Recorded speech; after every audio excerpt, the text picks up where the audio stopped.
Welcome to the Business SOS podcast. This is Rich Sierra, president of the Florida Small Business Legal Center. This is episode 87 of Business SOS. Very excited that you're here with us this morning. As I start the show, if you need to reach me, you have any questions about the show, my email is rich@richsierra.com. Again, it's rich@richsierra.com. Also, if you have any legal questions you'd like me to answer in the show and perhaps go ahead and make it an episode, send me a question. If I select your question, I reach out during the show. I'll send you a free copy of my book, Business SOS, 8 Common Legal Mistakes Business Owners Make and How to Avoid Them, which is available on Amazon, Barnes & Noble. You can also find it in your local bookstores.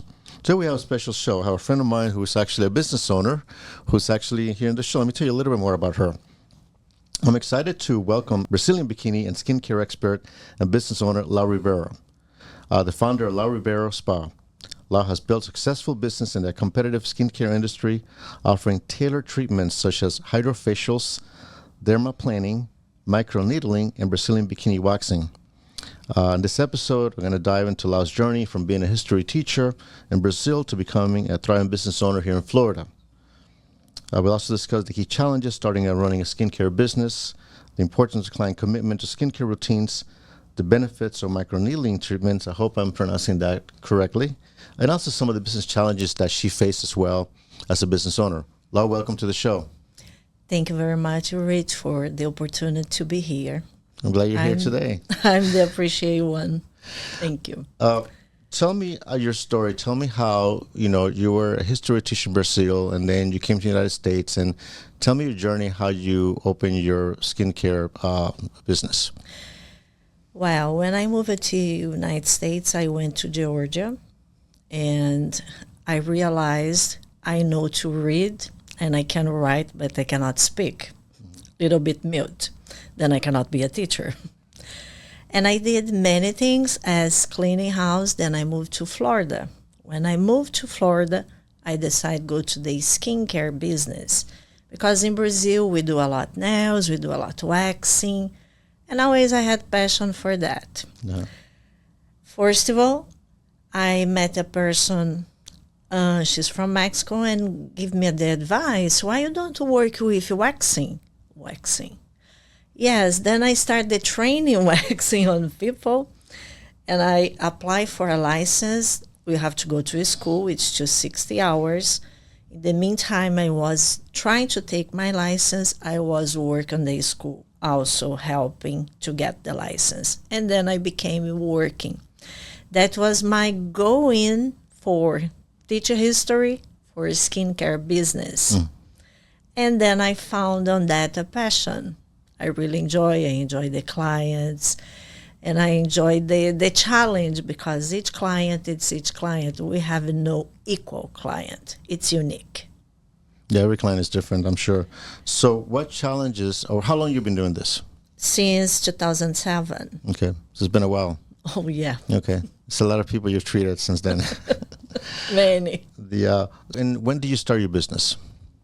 I started the business on 2017, on March 2017, and I call my closet.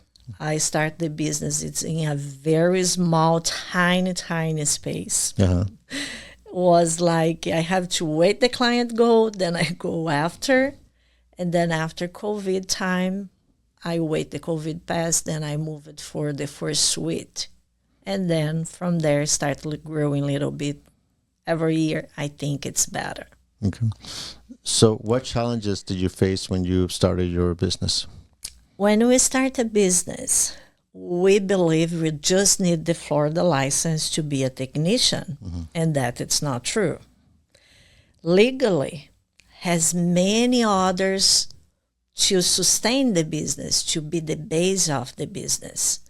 And everyone think just the license and you can rent a suite and that will be okay. And that not get okay.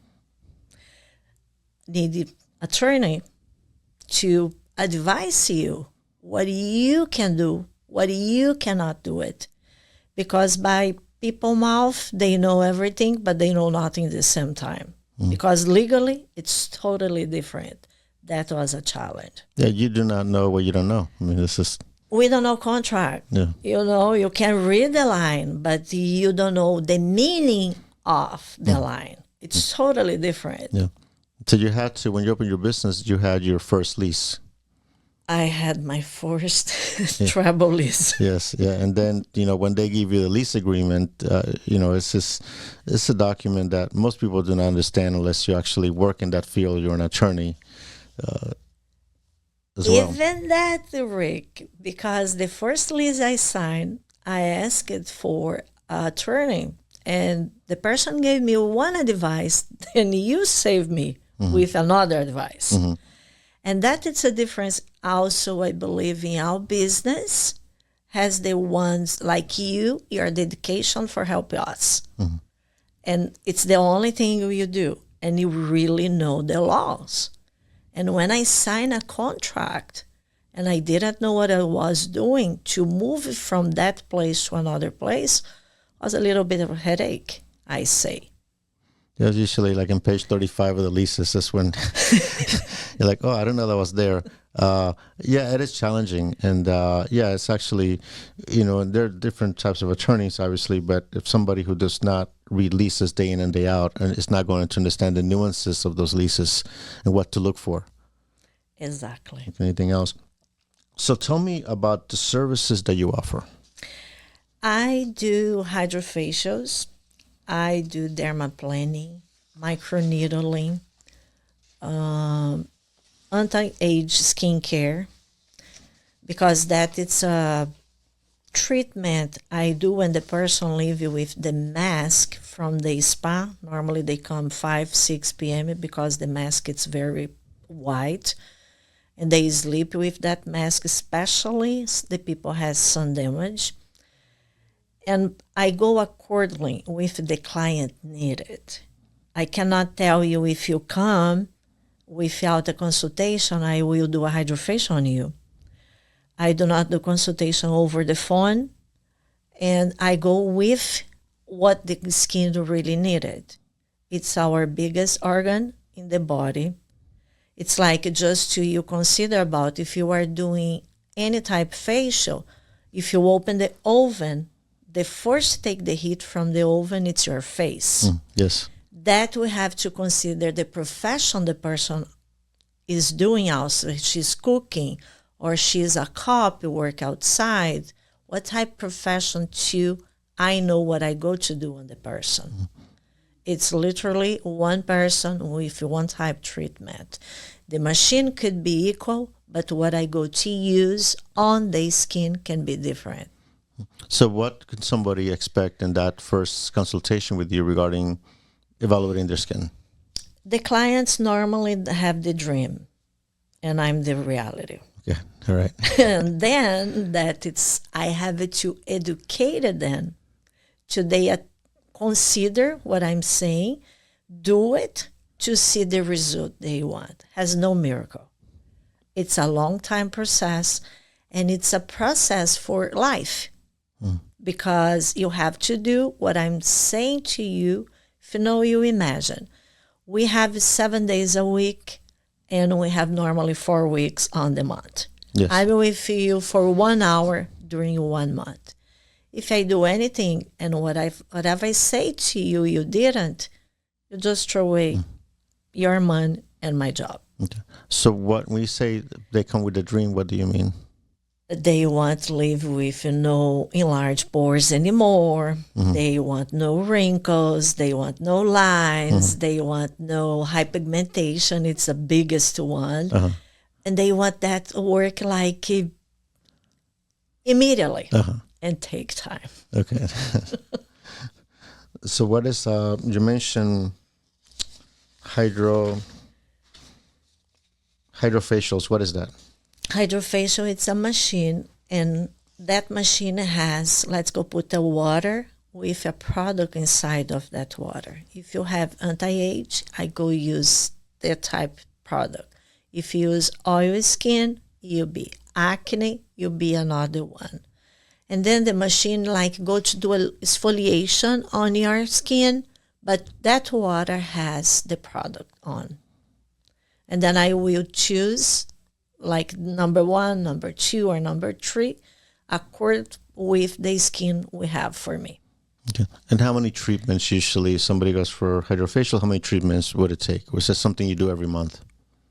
If they can do every month, it's just you'll be beneficial for them. But I recommend at least 4 to see a change in there.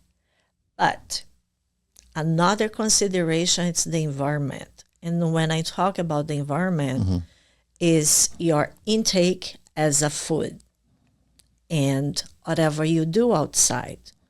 Because I can work, but the person has to do a very severe job for see results. So you take an intake about food. What do you mean? What they eat? For example? The intake. I go give you a simple example. You go to the gym 5 a.m. And you do a extremely hard work there.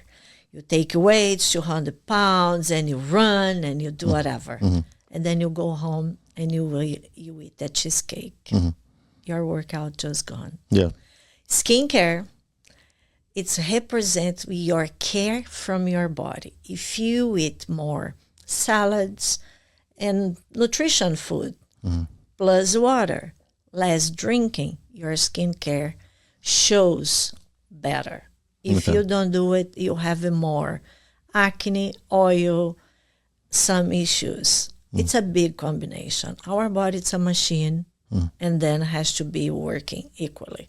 So nutrition has an effect on your skin. Is that right? 100%. Okay. That's good to know. 100%. Like people with smoke, I can do treatments, but let's go 100%, you'll be 20%. They smoke dry their skin. Yeah. Yes. Alcohol. How it's considered that it's just people can research on, and they will see how affect their skin. Yeah, affects everything. Dermaplaning. Hopefully I pronounce it correctly. What is that? Dermaplaning, it's a small tool, and it's let's go put like a little knife, and then I go like take the hairs from the face. When a woman is facing premenopause or menopause, they have it's fuzzy hairs. It's not like hair, dark hair. Fuzzy hairs, the whole face. When we do the dermaplaning, we are taking the hairs away plus doing exfoliation. And when they will do it, makeup, the makeup settle better. The skin looks more clean, looks more clear. That means it's not teenagers or 20, 25 years cannot have a face. That it's normally hormonal. But normally who trying to do dermaplaning, it's pre-men or menopause women because they fuzzy hairs. And they grow crazy. Okay. It's every month. Also, it's you go and you take and you come back. So it's an ongoing treatment. It's for whatever. Forever. And tell me about microneedling. Microneedling, it's a small pen, and I can have 12 needles, 18 needles, or 36 needles. Go directly on the skin in rotation. Then I can choose the rotation 1, 2, 3, depends the pen I have. Has to numb the skin before because it's a lot needles, the sensation of the person. It's very much.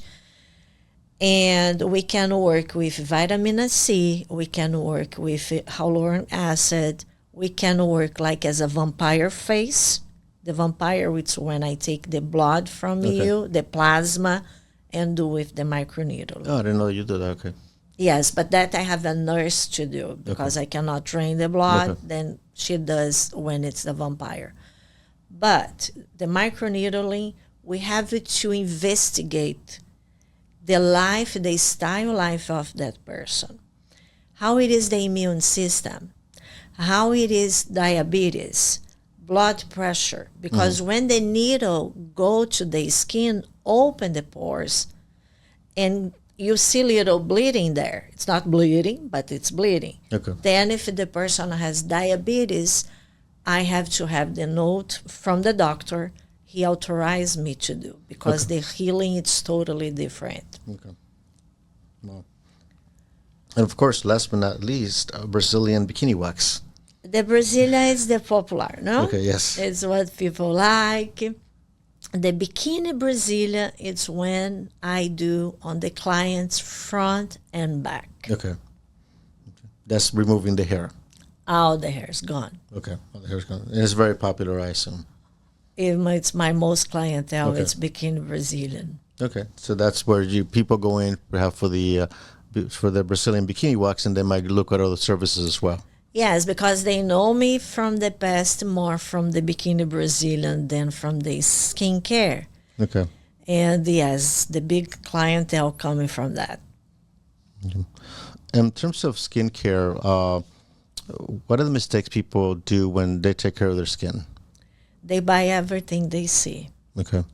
And they don't know what that product really does for them. Let's go, they see, they have high pigmentation. And then has a hue on Instagram tell that product take all your pigmentation away. They don't read the components of the product. Then they buy. Then they increase that with another thing. Legit, they have many products, but don't go be effective the way they want to be.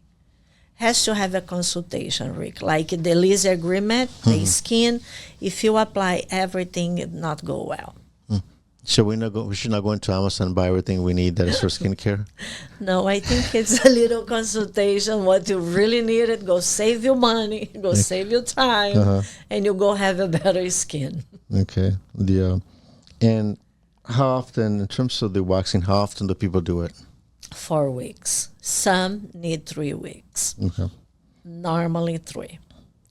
Especially when go to menopause stage with the hormone therapy, 3 weeks. I was going to ask you, who are the candidates for a good candidate for microneedling treatments? Microneedling treatments can be anyone, even teenagers with acne. But we have to do a severe consultation to see again the nutrition of the person, any type of condition if the person has in terms of diabetes, any type of immune system, but anyone can do it. After that being like legit, know what the person want, how this health she has, then we can do. Mm-hmm. You've been doing this for a number of years now. You started your business in 2017. What is the most rewarding part of your business? My time. Mm-hmm. I can be here with you now and no one can tell me what I go to do. I don't need to give excuse for no one. And I don't need lie for clients also selling products they don't need it. Okay. So you like the flexibility and the freedom that gives you? 100%. Okay. And in terms of your clients, I mean, the clients that you help along the way, tell me more about that. I have a client since 2007, the same client. Mm. And I see them get married, then I have kids, and I start waxing the kids. And it's a very good relationship because if they still with me, it's because I'm doing something different. Mm-hmm. They live from Boca, they live from Boynton, they live from Miami. Mm-hmm. They are there. And I know each one. If they go do any type of procedure, I try to check how they are doing. It's more that relationship with the clients. Mm-hmm. We, in the end, it's a take care in. It's not like a bill in the end. Mm-hmm. It's a person in the end. It's a personal service, clearly. Yes, but like if you work to someone, you have a code you have to do, and I can work on my time with each one. I enjoy and I laugh. That it is about the business I have today. Okay. Well, it's totally personal. Yes. But it's more personal. It's a personal care. Yeah. I care about you as a client. Yes. It's not just your swipe credit card there, bye, you know. So you offer a very personalized service, and it really shows you've been doing this since 2017 in your own business. So clearly it shows. You're passionate about it, I can tell. I am. Okay. For business owners that are listening to you, what type of somebody wants to go into the skincare business? What type of advice do you have? Rick has to start the bottom line. Before I sign any contract, go to attorney and check the contract many times it's possible. And I will tell you this story because the first contract I signed, I went in a place and I need AC because the weather in Florida with waxing and the body, they hit the body. I cannot wax if I do not AC. I have AC. In one place I work, or was too hot or too cold. But I have the contract signed. I cannot do anything about that. Then check the lines of the contract because in some places when we rent, we are responsible for, that was a mistake I did again, for the AC. But how long that AC exists? Then I go sign a contract with a 25-volt machine. Yes. Possible that machine go broke in 3 months. That happened with me. Oh, wow. And I end up paying $3,000 to fix the machine because it was in the contract. Please ask someone to read and give you the best advice. Yeah. And another thing, be patient. The business takes time to grow. It's like a wave. It's go up, go down, go up, go down. And you have to adjust and then trying to have the best quality of products, but no need to be the more expensive one. And don't lie for them. Because the clients there, but they are not stupid. They know when you are honest in terms of selling or not. But the first advice is the legal advice. Check the license, the city you go, what you can do, what you cannot, because in Boca I can do something outside of the store. Where I am, I cannot do anything. I didn't know that. Okay. Because the city do not allow me. And we have to know that. But normally, we go with the dream and the reality knock you down. Yes. You mentioned the lease agreements, and I have several episodes of my podcast through lease agreements. And in fact, in my book, I have a good section talk about leases. And it is very common for many business owners to overlook that they're responsible for the HC system. And that's the first thing that I tell them, ask the question how long that AC has been in the building. It's been 10 years, 15 years. And the landlord will tell you, yes, the AC is going to work when you come in. They may tell you it's going to work for 30 days, but after that, and the lease says you're responsible for that, including replacement. So you can be in a situation that you go into a lease, just going in within the first 6 months, you might have to replace an AC that you did not use before that for the last 15 years. So if people are not careful, they can end up paying for that AC. And I've had several situations that has happened to clients that they signed the lease, they signed the renewal, they didn't think about that, and then all of a sudden they call me, hey, I'm responsible for the AC, and I'm like, you are. But you can negotiate something, if a renewal, there's ways to try to figure out a way to maybe split the bill with the landlord so you don't get stuck with that huge bill, but it does happen. I know. It happened to you. I know. And you got the $3,000 you got away. Was like cheap. 3 months. Then I emailed the landlord and I said, listen, I cannot destroy your AC in 3 months. We have to check something here. She gave me a discount, but still I had to pay half because I signed the contract. Then it has to be checking because, again, you wanted to move fast, but that fast it's not helpful. Yes, I agree. Because you want fast in your terms, but legally terms, it's not your terms. Then in the end, you are the one be hurtful. Yes. Better you be slow and wait.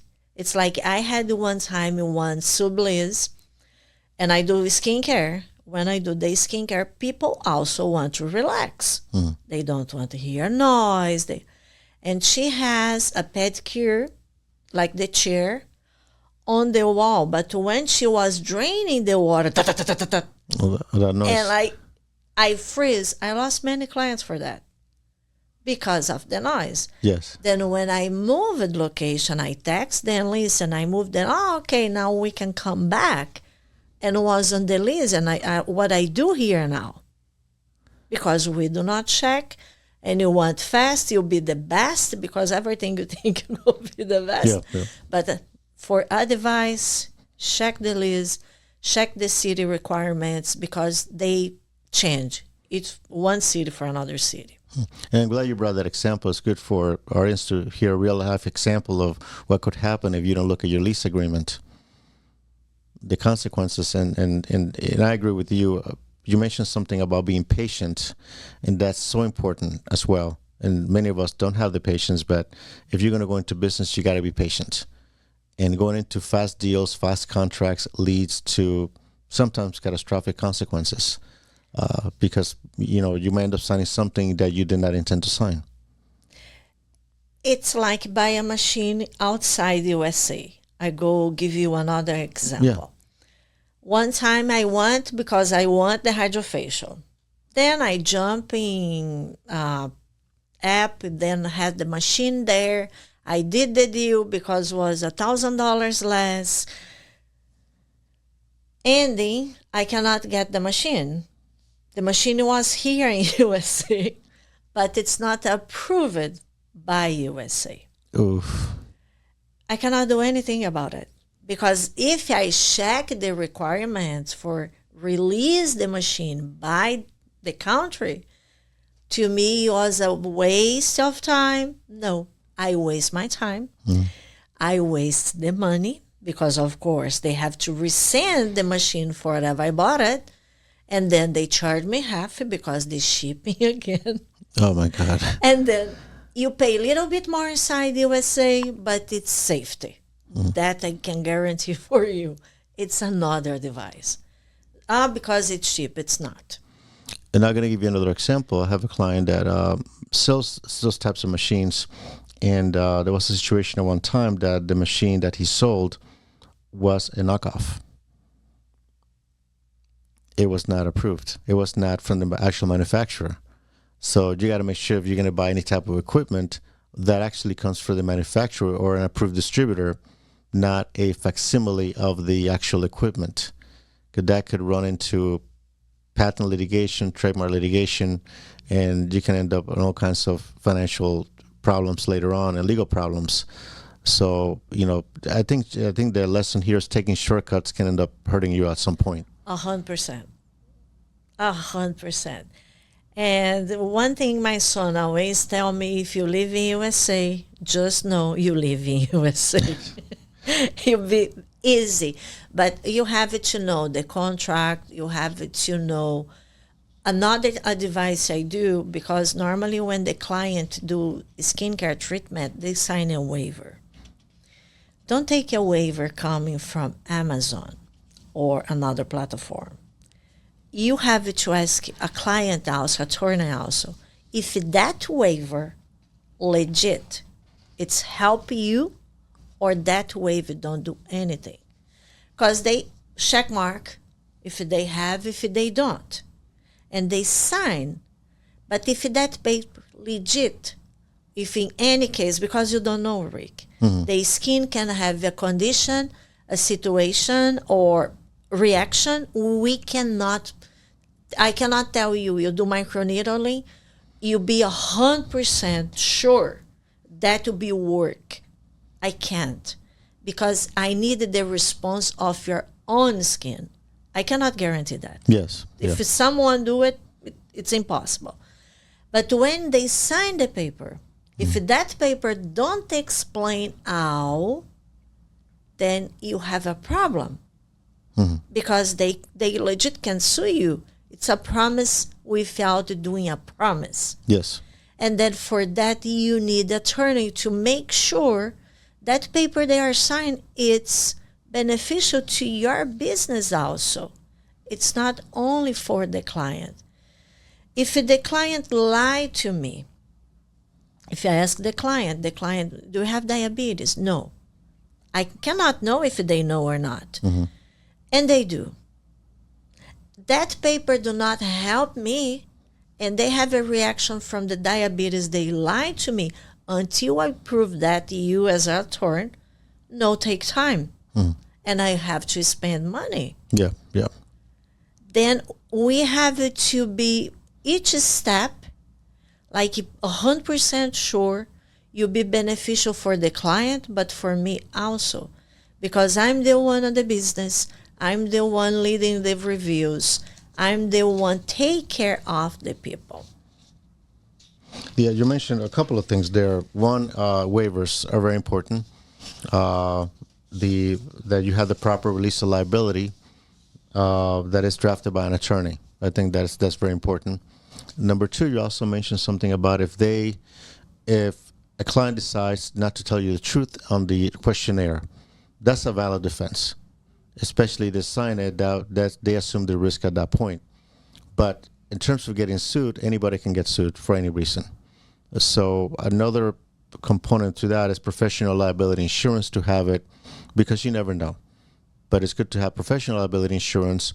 So in the case you have a claim, the insurance company will take it over, then you're only responsible for the deductible.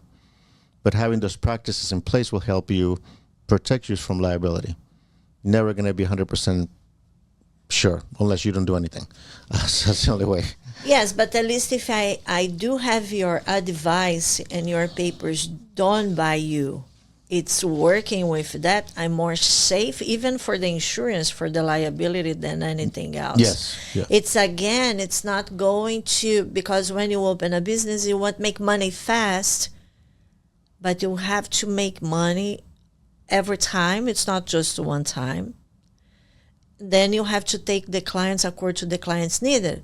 Do you have idea if someone coming to do a simple eyebrow waxing and they are doing any kind of medication for acne, I go ask the person. I know, because I'm in the business for many years, the skin looks like a jelly.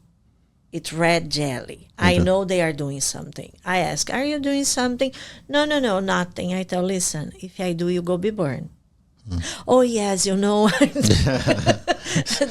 But when you are brand new, you think you can, it's just extraction, steam can burn people. Yeah, yes. So, it's a lot there. Yeah, the experience counts in this case, in any type of business, of course. I have a few more minutes, Lau. How do people find you? Where's your studio located at? I am located at Coral Springs, Sample Road. It's 11471 West Sample, Suite 19. The place called Sample Plaza. They can find me also on Instagram as Lau Ribeiro Spa. Or we have a webpage also with the same name, and the phone number is 954-305-3663. Okay. I'm going to spell for the audience the Instagram handle is at Lau Ribeiro Spa, Lauribei, let me start from the beginning. It's a podcast. So at LauribeiroSpa. Lau Ribeiro Spa. And then the phone number again is 954-305-3663. Lau, thank you very much for coming today. This was a pleasure. Glad to have you as a friend. Thank you, Rick. It was a pleasure for me. It's going to be fun. Right, so let me close the show the way I usually close it. Again, if anybody wants to reach me, my email is rich@richsierra.com. If you have any questions about legal services, my website is floridasmallbusinesslegalcenter.com. We're on Facebook at FSB Legal. If you want to see the video of this podcast, we're youtube.com/@RichardSierra. Our phone number is 866-842-5202. Remember that Business SOS, 8 common legal mistakes business owners make and how to avoid them. It's available on Amazon, Barnes & Noble. You can also find your local bookstores. In order to follow us on Apple Podcasts, Spotify, wherever you enjoy your shows, subscribe and follow us. Give us a review. Until next week, this is Rich Sierra. Remember that my goal, let's help you succeed.